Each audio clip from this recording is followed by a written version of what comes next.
Well, there's a lot. That's great. We might get started and people might slowly trickle in as we go. Yep, for sure. Whenever you would like. Yep.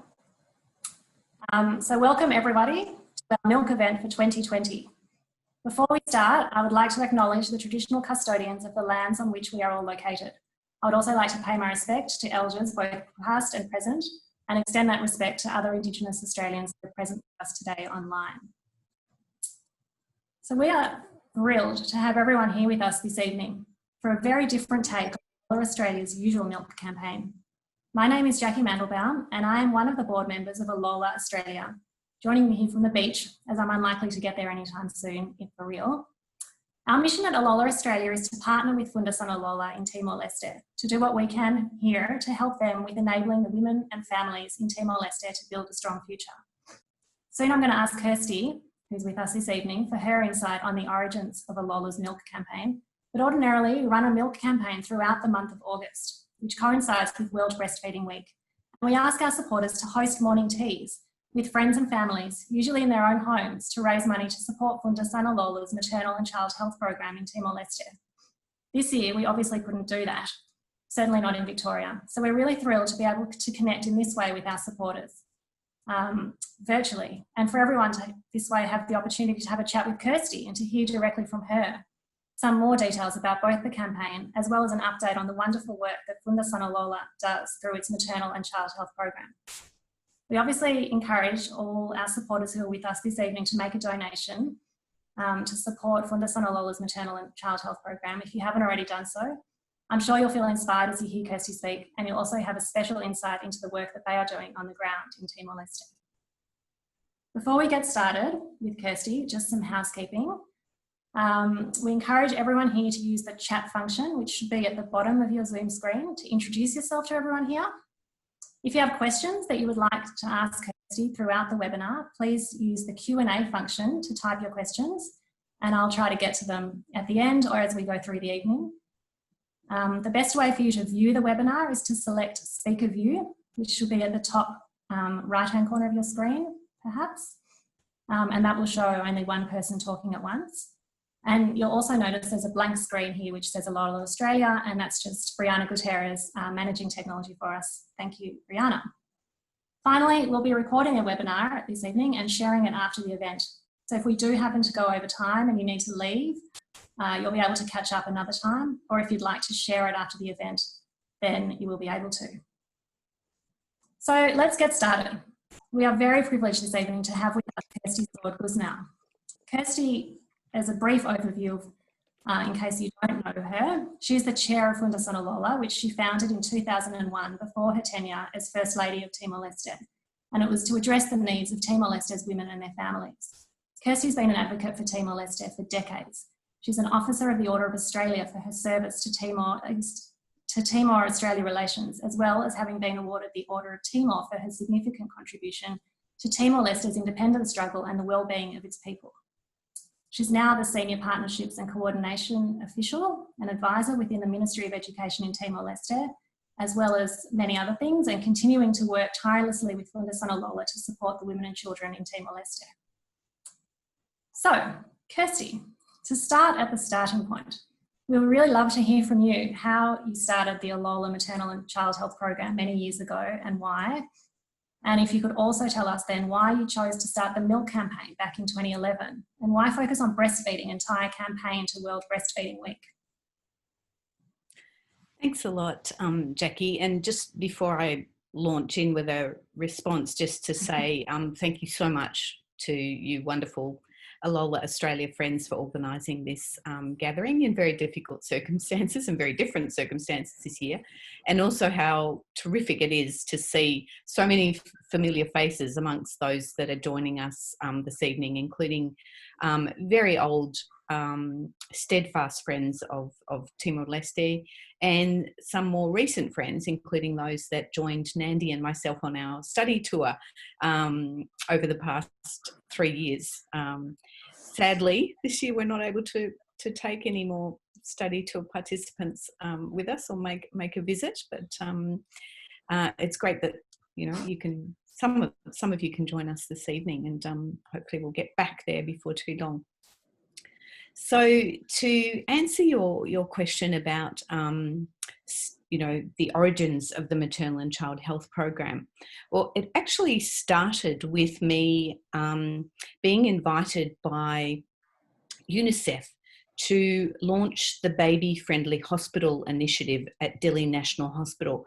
And I can't actually remember what year it was, but I think it must have been very soon after independence in 2002. And on that occasion, I actually deliberately took along one of my sons, and I can't remember now whether it was Alex or whether it was my second son, Kai, and I breastfed there at the event. It seemed entirely appropriate to be doing that, since the Baby Friendly Hospital initiative, which exists all around the world, is aimed at promoting breastfeeding in a hospital setting. So encouraging new mothers to dispense with bottles, and also with pacifiers, or dummies as we call them here in Australia. So that was a really fantastic event, because it was very educative for myself, because I didn't actually know very much about breastfeeding up until that point, and about its importance in a developing world context. I knew that, personally it was very important for me and for bonding with my child, but I didn't know about a lot of the broader benefits of breastfeeding, in terms of, being like a first immunisation for a baby. And particularly, obviously, in a context like Timor-Leste, where a very small proportion of the population have access to clean drinking water, feeding, formula milk to babies is, very dangerous to their health.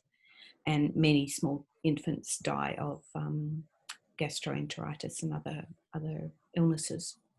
So, after that, actually during that event, when I launched the Baby Friendly Hospital initiative, I decided that I was going to announce that I was going to establish the first breastfeeding association of Timor-Leste. And of course, in that context, a country that's barely a few months old, it's very easy to come up with all sorts of maverick, and ideas, and pioneer lots of things, because, there's basically nothing there.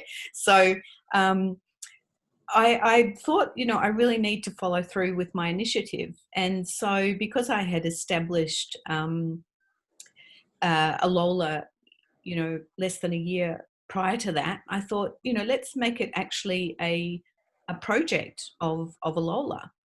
And so that really was the beginning of the Maternal and Child Health program at Alola. It started with that breastfeeding work. You might ask, don't women in Timor breastfeed naturally anyway? In the absence of a lot of money to buy expensive formula milk, why wouldn't people breastfeed? Well, they do, but they tend to be influenced by traditional beliefs that babies need additional fluids.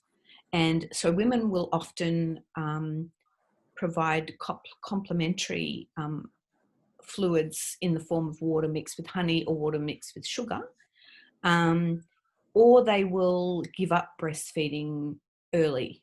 They get convinced by members of their family or by society that their breast milk is not enough for the baby's nutritional needs, and so they cease, exclusive breastfeeding way too early. So there's also another belief, which is that colostrum is dirty milk because it's not white, it's somewhat yellowish in colour. So the first thing that we did was we got a local drama group to write a jingle for us about colostrum, which was broadcast on national radio, and it was this little jingle that said, susubeng kin or susubeng inanian, which means, colostrum, mother's milk, and it was all about why it's really important nutritionally for babies. So from there, over the years, 2003, we kind of officially launched the Breastfeeding Association and therefore the Maternal and Child Health Program. And over time, we kind of grew that program to cover other areas, including safe motherhood. So our mother support groups, which have sprung up all over the country, have become sort of really the gold standard for grassroots level community education of women and their families about a whole range of issues that are of relevance to women's lives. So including, breastfeeding, immunisation, family planning, safe motherhood. Another program that started, some years after the Maternal and Child Health Program began was the Suku Hadomi Inan no Oan, which means villagers love their mothers and babies. And these were about basically a birth preparedness. So a lot of women in Timor die in their homes of hemorrhaging or other complications during childbirth, unnecessarily, either because they don't have access to transportation sometimes to get them to a hospital or a clinic at the time they need to give birth, or there may be other impediments. So the whole idea with this program is to basically gather resources, human resources, meagre financial resources in the community, and put them at the disposal of women. It might be the village chief, for example, keeps a register of all of the pregnant women in his village and their dates of that they're expecting to give birth, and then gathers a register of all of the people in that community who are able to help in some way. So it might be, Tia Zhuang, Uncle John from next door, who has a motorbike and he can't ride it himself, but his nephew is going to be available on the date that she's due to give birth.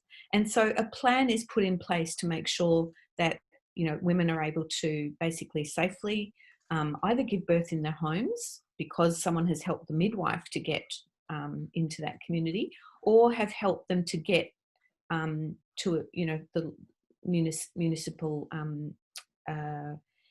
capital or elsewhere to Delhi if there are severe complications. So, an amazing program run by amazing women, and the new CEO of the Alola Foundation, Mako Guterres, is actually the former manager of the Maternal and Child Health Program, and we're going to hear from her shortly, I believe. We are. Sorry, I haven't talked to you about milk, but... No, please tell us about the starting of milk, because it's a good story. Sure. Yeah. So milk came about, as a result of, wonderful group of friends here in Australia who were very inspired, I think, by the work of the Maternal and Child Health team on the ground in Timor. Over the years, I've also talked about other issues afflicting women, including, going to give birth at hospitals and not actually even having, a simple baby wrap to wrap the baby in after birth. And, that led to our initiating the maternity packs project. And over the years, telling that story of how the Delhi National Hospital director came to see me at Alola and told me about how, he needed bed sheets. And I said to him, bed sheets, why do you need bed sheets? And he explained that it wasn't actually, bed linen that they were lacking. It was, they were wanting to fashion just simple wraps for mothers, particularly from the rural areas, who were being admitted and, had nothing for their babies. And in many cases were being discharged from hospital and leaving a trail of blood because they had no sanitary items. And having just given birth myself shortly before that, that sort of image and that, that sort of undignified way that women were being forced to give birth and then, you know, return home really left an impact on me. So we began that project, and again, that's part of the maternal and child health program. It's not so prominent. Other parts of the program have actually, you know, been more important in recent years, mainly because a number of other groups have started doing maternity packs as well. And also, on the whole, women are somewhat better off economically and in most cases able to actually provide, you know, basic items for their baby after birth. So all those wonderful friends rallied together, and we decided that it would be great to do an annual event around World Breastfeeding Week, which has just passed, and draw attention to why breastfeeding is really important for women all around the world, but in particular for women in a developing world context like Timor-Leste. So, you know, most people usually organise morning teas and have friends over and ask them to contribute some funds to Alola's maternal and child health program. Obviously, this year we haven't been able to do that. One very memorable year, we actually did we gathered as many women, breastfeeding women, as we could on the steps of Fitzroy Town Hall. And that was an amazing year, amazing, you know, photo opportunities. Yeah, I love that. Yeah. So that's basically, you know, how it came to be. Yeah, thank you. It's amazing. It's just, my youngest child is 2, and it's just such, you know, when you reflect on the stark contrast between giving birth here in Australia, where sort of my biggest worry is what to put in my hospital bag, and you think about the women in Timor-Leste so close to us, and they have to involve their whole village in order to have the opportunity even to have a skilled midwife at their birth. It's, you know, it's just almost unfathomable. So absolutely. It's so important that we support this program and the amazing work that they're doing. And Kirsty just mentioned Maria Gutierrez, the new CEO of Fundasaun Alola, and we're very lucky actually to have a video that she's prepared for us that takes us really in real life to one of their programs that they're running in Timor-Leste. So we will show everyone here this video of her.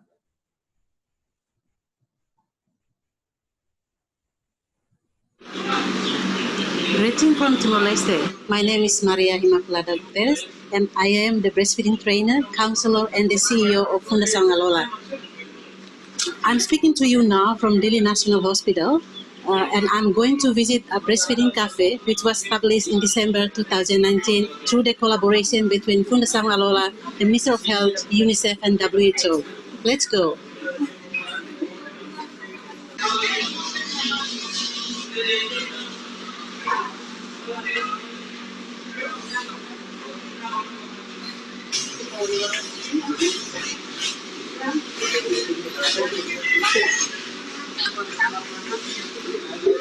So here is the breastfeeding cafe. Let's go in to see the activities.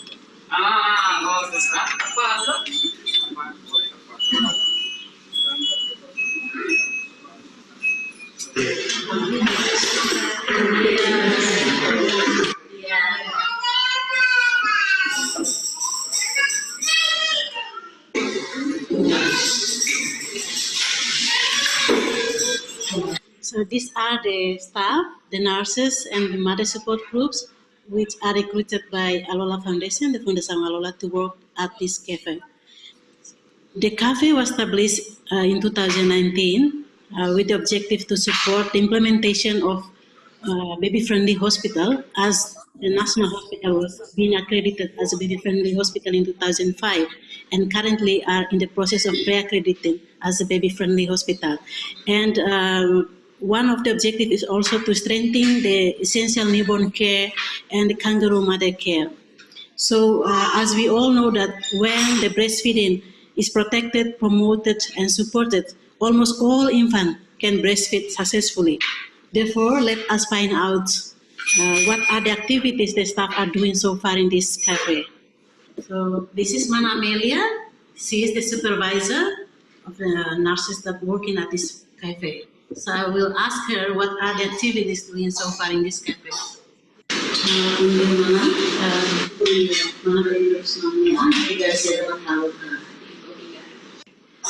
Bundia haunianaran Amelia Iria haunuda supervisor ba Fatin dari Breastfeeding Cafe. So as Amelia said that almost every day they attended mothers with infants who came for breastfeeding support. Every day here, the nurses and the mother support groups are supporting mothers with breastfeeding problems, especially the infants who need special care, also for skin-to-skin contact through kangaroo mother care, mothers who are having breast problems, for example, including those who are complain of no milk, breast engorgement, inverted nipple, but also the nurses and the mothers who are helping mothers with baby mothers and babies who need cup feeding for the babies. So they express breast milk and then teaching the moms how to use, how to feed the babies using cup. And for kangaroo mother care, because of the condition of a baby, it could not be done here. But the nurses and the midwife will go to the next room, which is a perinatology ward, to assist the moms and the baby with kangaroo mother care in that room. So far, total 213 moms and babies been assisted in this room for the care and the breastfeeding support that so far been assisted by the mothers, by the mother support groups and the nurses here.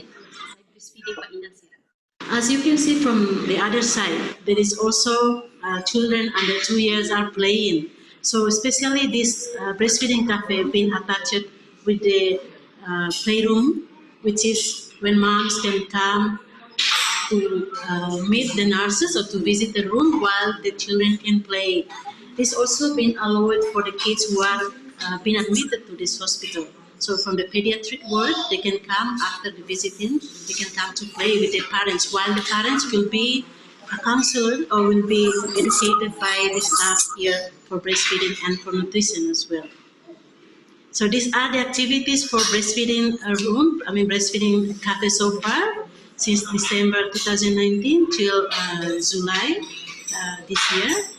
And the activities here, as I explained, that this is to support and protect and promote breastfeeding in this country. So hopefully, with your support, will enable us to continue the activity here, especially to improve the health of mother and infant in this country. Together, we support breastfeeding for a healthier planet. Strong women, strong nation. Thank you.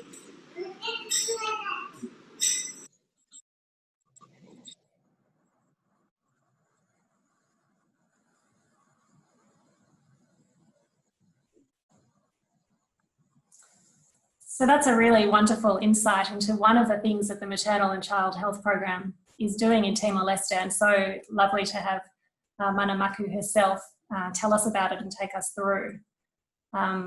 Just quickly, it's nice to see everyone who's joining us online from overseas and from all around Australia. So thank you all for joining us.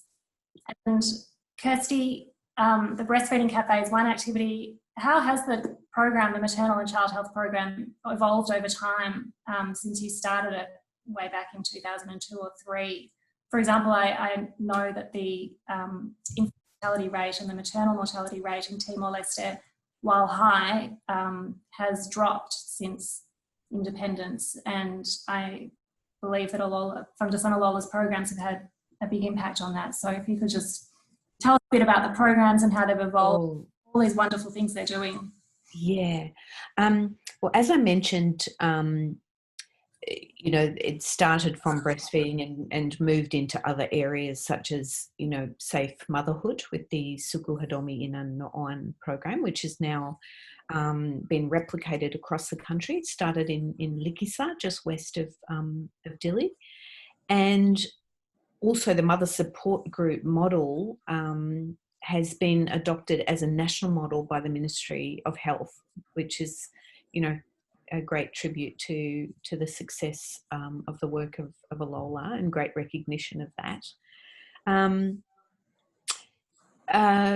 Maternal and child health maternal and infant mortality rates were extremely high at the time of independence, are still high but have dropped quite dramatically. To Timor's credit and to Alola's credit in particular, rates of exclusive breastfeeding are much higher in Timor-Leste than they are in Australia. I mean, they reached about just over 50% a few years ago, and whereas there's something like 14% in Australia. So, you know, that's amazing. Timor managed to achieve one of the Millennium Development Goals, which was number 4, relating to a reduction by 2/3 of, you know, rates of infant maternal mortality. And I always say very proudly that, you know, to a large degree, Alola contributed significantly to that through promotion of breastfeeding and its other works. So I think today there's a much greater awareness of the need to work at the grassroots level, even within the Ministry of Health. So the Ministry of Health itself this year, without too much urging, actually organised their own World Breastfeeding Week commemoration in the form of a healthy baby competition. So taking a bit of a leaf out of Alola's book, because that's something that Alola does actually every year at about this time. And Alola actually did its own activities outside of Dili. But it was wonderful to see the Ministry of Health coming on board and, you know, obviously drawing on a lot of Alola's experience and, you know, the evidence that it's gathered over time of the importance of promoting exclusive breastfeeding. So, yeah, so we've reached, you know, a point where there's just tremendous national recognition and understanding. And, yeah, I'm just really extremely proud of the work that Maku and her team have done.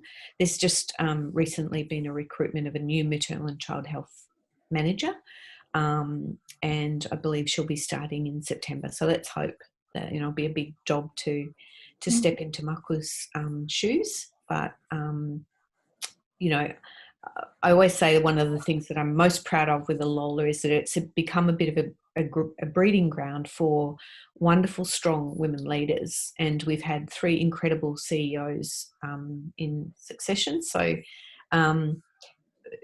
Teresa Verdial, followed by Alzira Reis, who finished last year, and now Maku. And they are all women who have come up through the ranks within Alola, who started as high school graduates with, you know, hardly any work experience at all, you know, particularly not in the community sector, and who have just, you know, through sheer intelligence and responsiveness and willingness to learn, have become the most incredible leaders, not only of our own organisation, but are recognised, you know, across the country as leaders, as women leaders, and get asked to speak at all sorts of events and get asked to serve on the boards of other organisations, including on the board of Red Efeto, which is the women's network.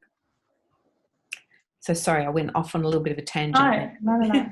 It's fantastic, and we've had some of them out here in Australia, and they are asked to speak or brought out to Australia to speak on topics related to women's empowerment, and so that is really a fantastic testament, isn't it, to their leadership. Indeed. So obviously here in Victoria in lockdown, on our mind is always COVID-19.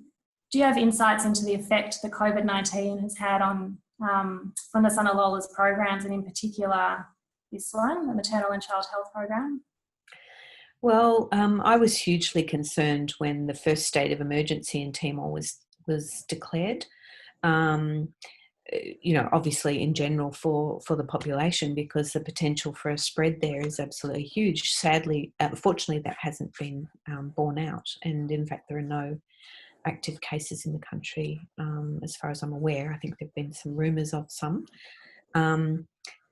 So, you know, I was very concerned about the impact on Alola's work, but under Maku's great leadership, you know, Alola has done that wonderful thing everyone's doing, pivoting, and the maternal and child health team has actually been very flexible in being able to use the community networks that they have to do a lot of awareness raising about prevention of COVID-19. So back in as early as, late March, they were already going out to some of the communities where there are mother support groups and using those networks to spread the word, obviously, as safely as possible. So that's an amazing contribution that again has been recognised by a lot of our regular donors, and in fact they've been willing to, big donors like UNICEF have continued to fund Alola's work, and it has not resulted in significant loss of jobs for anyone. Although I was just talking to Maku yesterday, I think our Balcow office has no funding for its regular safe motherhood program, so they've needed to lay off the cleaning and security staff there, which is a shame. But on the whole, there has been fairly minimal impact due to, I guess, that amazing recognition from both donors and from the national government in Dili, and people willing to, continue to support. And the Australian community, it's been such an amazing response to the tax campaign this year, I believe, and that's, result of the wonderful work of Alola Australia, and just testament to just how many people in the Australian community have Timor-Leste in their hearts, and wish it well through the COVID crisis and beyond. Yeah, it certainly was an eye-opener. We've been lucky to have Maku from Timor-Leste join us at some of our board meetings of Alola Australia, and we talked at the beginning of the COVID crisis, and again, where we're in Australia sort of thinking about how tough it is to work from home, which it is. But she pointed out that many of the staff in Timor-Leste, don't have access to internet and the things that we sort of take for granted that enable us to work from home. And so at the very beginning, it certainly was a challenge when they were in lockdown. Yeah. For many reasons beyond what we experience here in Australia. Now, I think someone's put up their hand in the audience to ask a question. We'll just figure out how we can do that. David, if you unmute yourself, you can ask the question.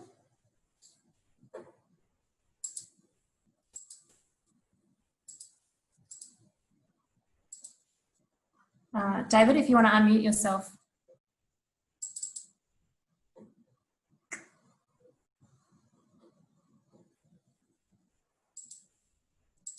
Or alternatively, if you want to type your question, I'll be able to ask it for you.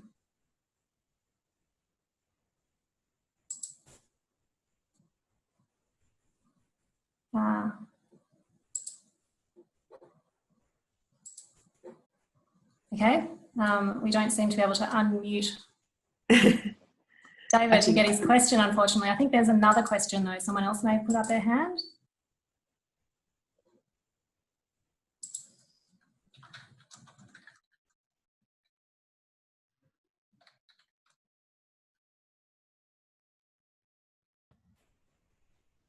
Oh, David, I think you're unmuted if you want to speak. Oh, okay. Yep, looks good. G'day, Kirsty. Oh, hi, David. Good to see you. Nice to have you here with us. Yeah, I'm catching up on a bit of physiology on breastfeeding. A fair while since I've been there.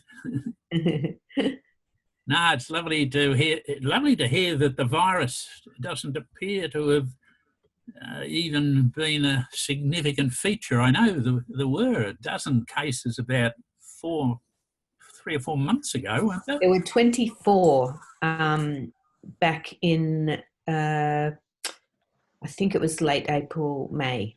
But I must say that the way the government has responded has been pretty amazing. And there's been a lot of mask wearing right from the beginning in Timor. Right. And amazing initiatives popping up all over the country of little hand washing stations, in marketplaces, in lieu and other parts of the country. So people have taken it really, really seriously. Can you tell me about Los Palos? Any cases there?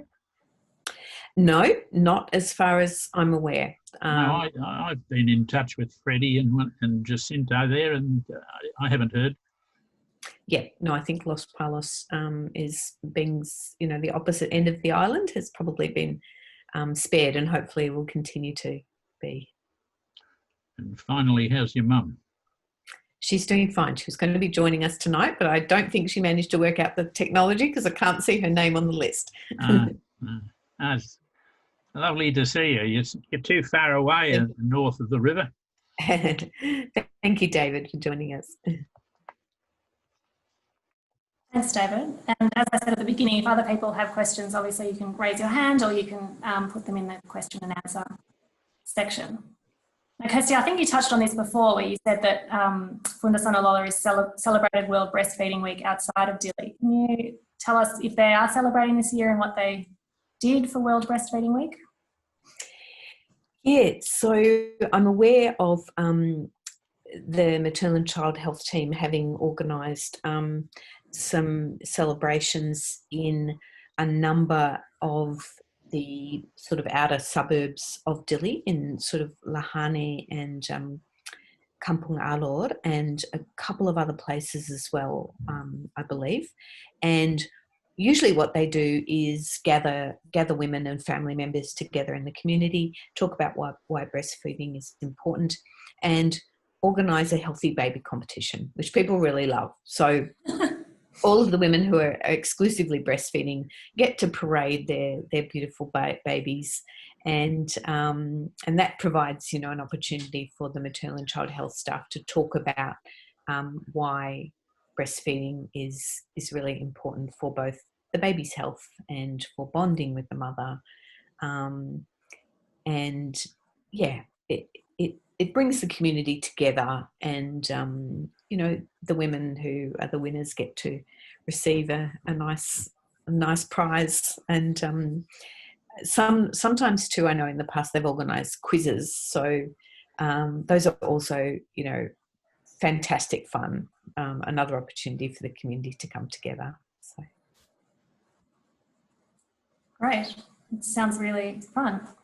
We've got a couple of questions. The first goes back to what you were saying before about the impacts of COVID, and Anne has asked how much does Fundasaun Alola need to pay their staff that have been laid off in Backout? I don't know if you know the answer to that off the top of your head, but that's a question, I guess. Yeah, look, I would have to inquire about that.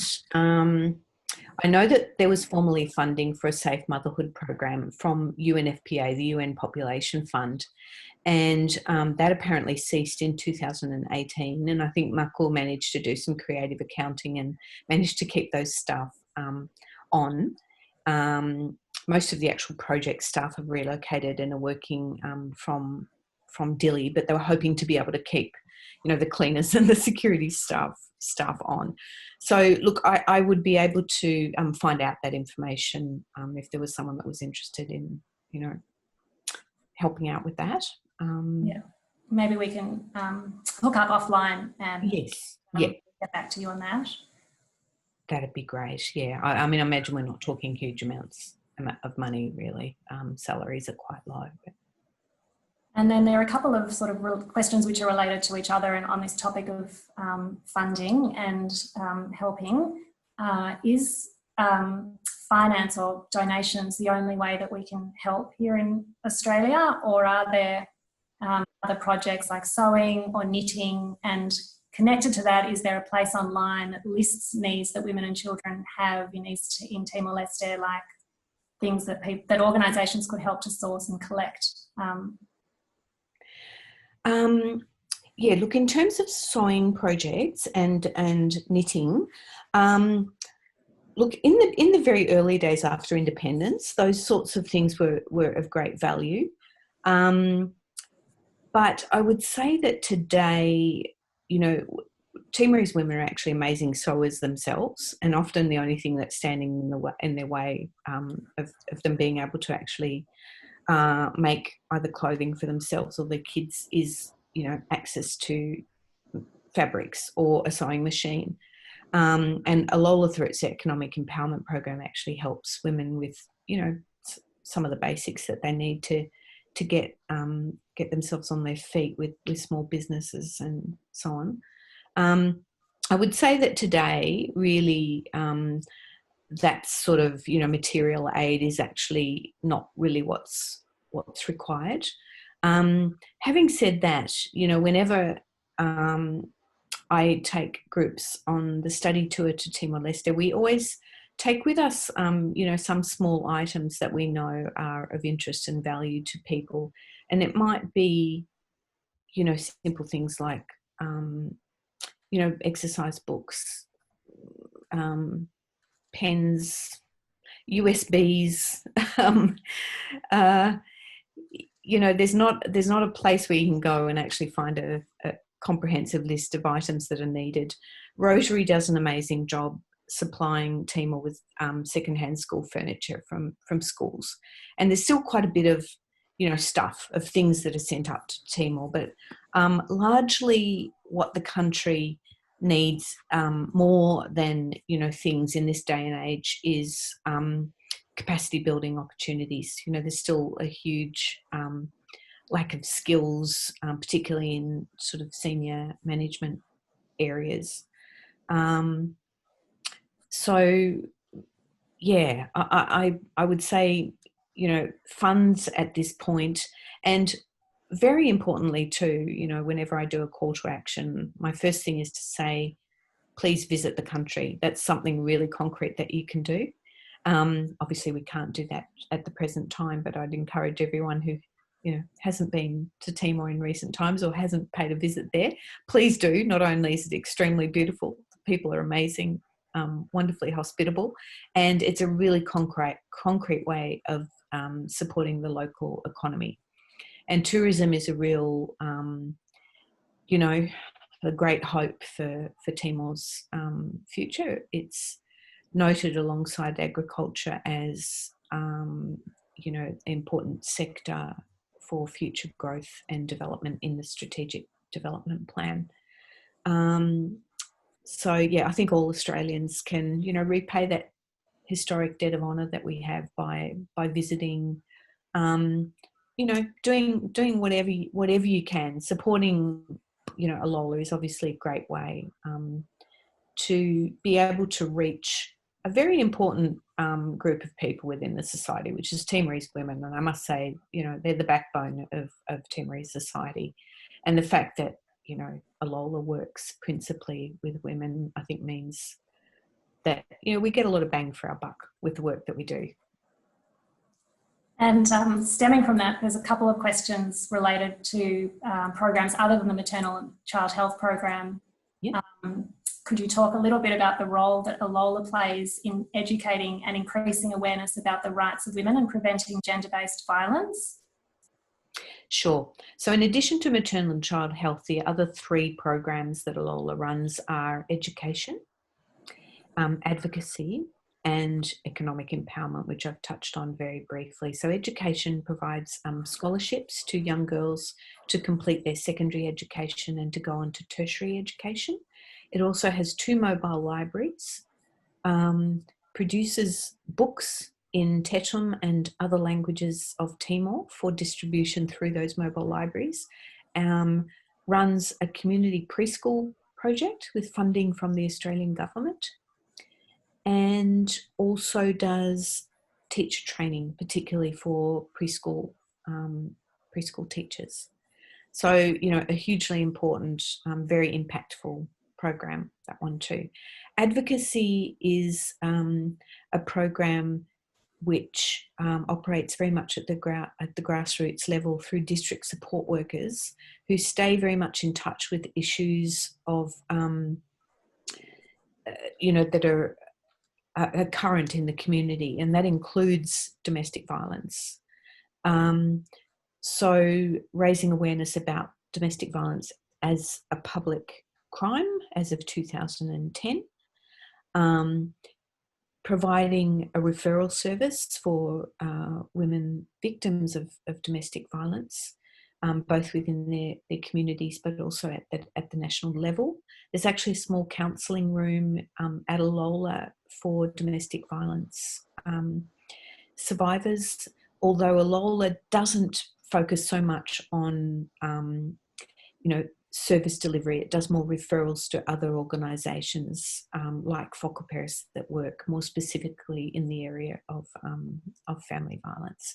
But the advocacy program also raises awareness about other issues too. So it might be women's leadership in particular. So there's a lot of work going on in preparation for elections to make sure that women are nominating themselves as candidates for both, local and national elections. And so Alola is playing a really key part in, together with a number of other organisations, to promote women's leadership. Right, and just another question, if you could just say a little bit about the economic empowerment program that you Sure. So economic empowerment was actually the first program of Alola, and that came about as a result of me travelling around the country and asking people whether they thought, that my great idea of doing trauma counselling with women, whether that was something that they were really interested in. And they turned around to me and they said, we don't want trauma counselling. The best thing that you can do to heal us is to give us hope in the future. And the way you can do that is help us with the means that we need to be able to feed, clothe and educate our kids, off our own steam and with our own skills and our own labour.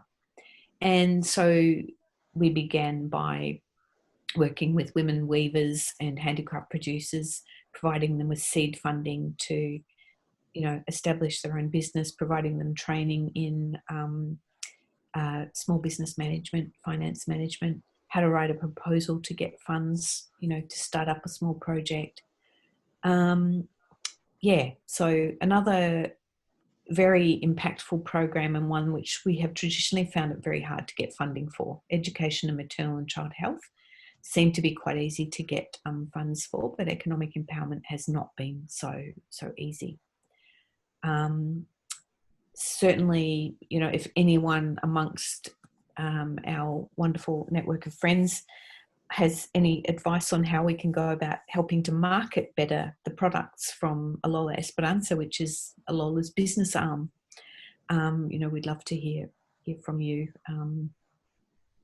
It's another area that's important to develop. Our Alola Esperanza is employing up to 40 women who we actually had to temporarily lay off earlier this year at the beginning of the COVID crisis, thinking that we had no further funds for them.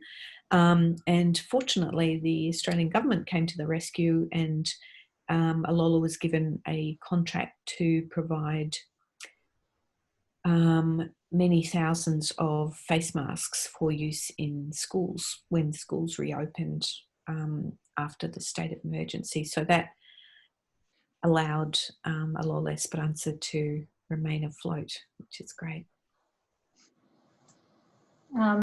Yes, that is a great use of sewing, isn't it, at this time? Another question from Beth. At the beginning of the meeting, you mentioned water quality and clean water access to be a fundamental problem for infant health.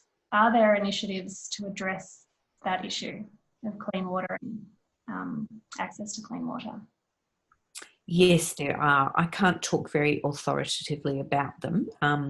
Alola itself doesn't work specifically in this area, but water supply and sanitation have been the subject of a large number of quite huge, government-to-government projects. So I think the Australian government itself supports a program called WASH, which is an acronym for something.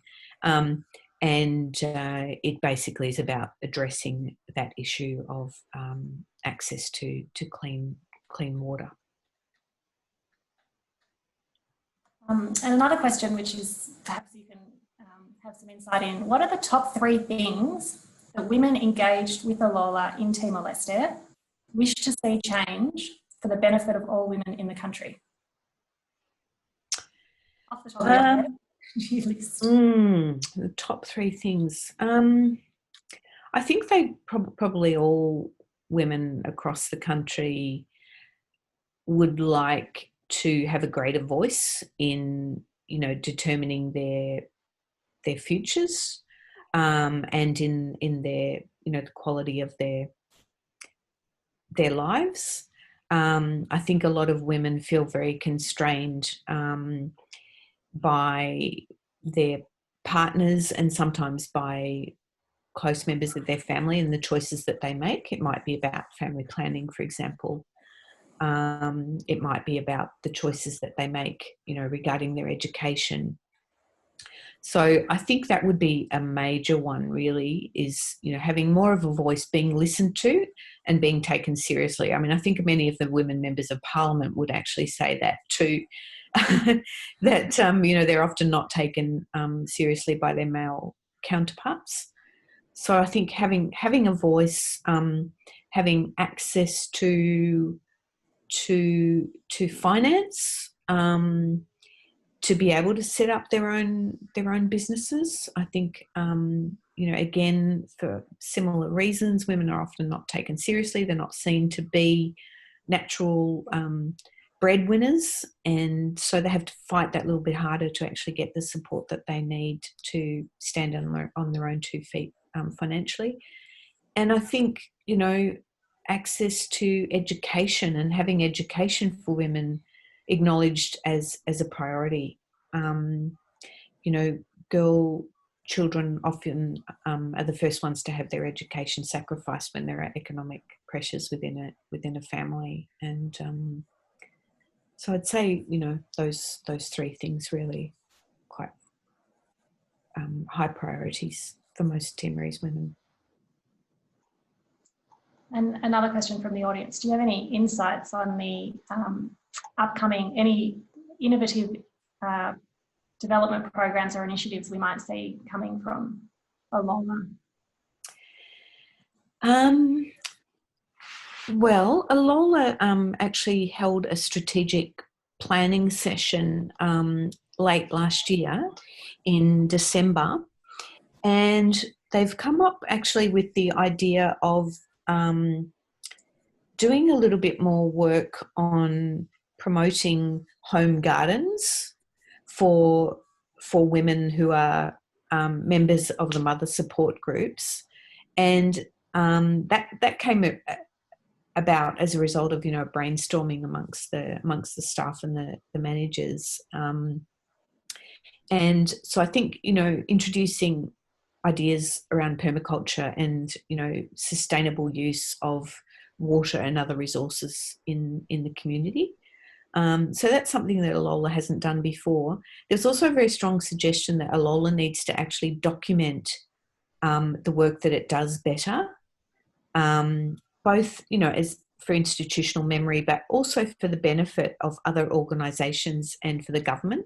You know, capturing that institutional knowledge and experience and actually documenting it. So that's going to be another newish kind of project in the short term for Alola. Just another, might be the final question I get to from the audience, but is there a need for supporting students who are studying in Australia? Look, that's not something that Alola is actually involved in. I know that there are quite a lot of international students here who are struggling, and I imagine that amongst those there are many Timorese. There is an East Timor Students Association, and I'm sure if anyone was interested in exploring that further, you could Google them. I think they have also a page on Facebook, and making a direct inquiry. I can't say that I've heard of any specific needs in that area. There's also, of course, guest workers from Timor who are here in Australia and who I think have their own special needs, but I think the embassy in Canberra is on top of you know, addressing those specific needs. And just lastly, I wanted to ask you a question on a personal level. with the borders now closed to Timor-Leste because of the COVID situation, this obviously means that you're in Australia and you can't get there to your second home for what's been a long time now, and possibly a long time, who knows when this will ease. Could you just share with us how you're feeling about that, and particularly what you're missing and how's it impacting you?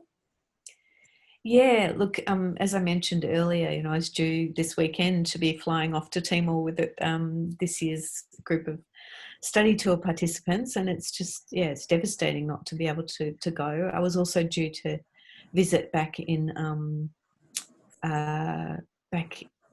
April. I was due to go on a visit as part of my work for the Ministry of Education in Timor, taking along a potential donor to visit a school. Of course, all that fell through. Yeah, it's terrible, not only for me, but also for my boys. My middle son in particular has just been looking forward very much to going back and reconnecting with Dad and with family and friends. So yeah, it's quite heart-wrenching, really, not being able to go, and as you say, really not having a clear idea about how much longer it's going to be until we can go back.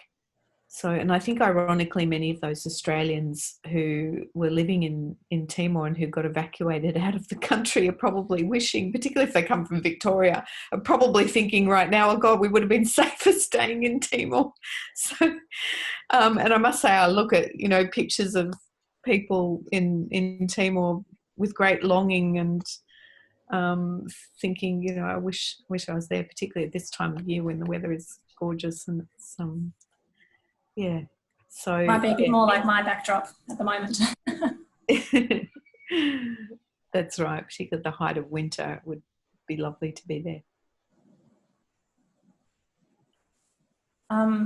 That's wonderful. I think we're reaching the end of our time.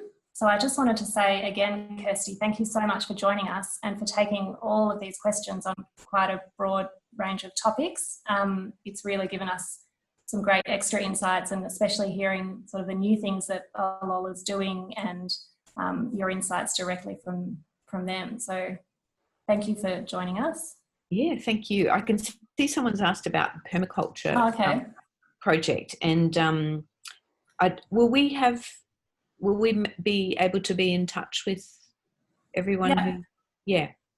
I don't know a lot of detail about the Alola permaculture project, but there are school gardens projects that I am associated with through my Ministry of Education work.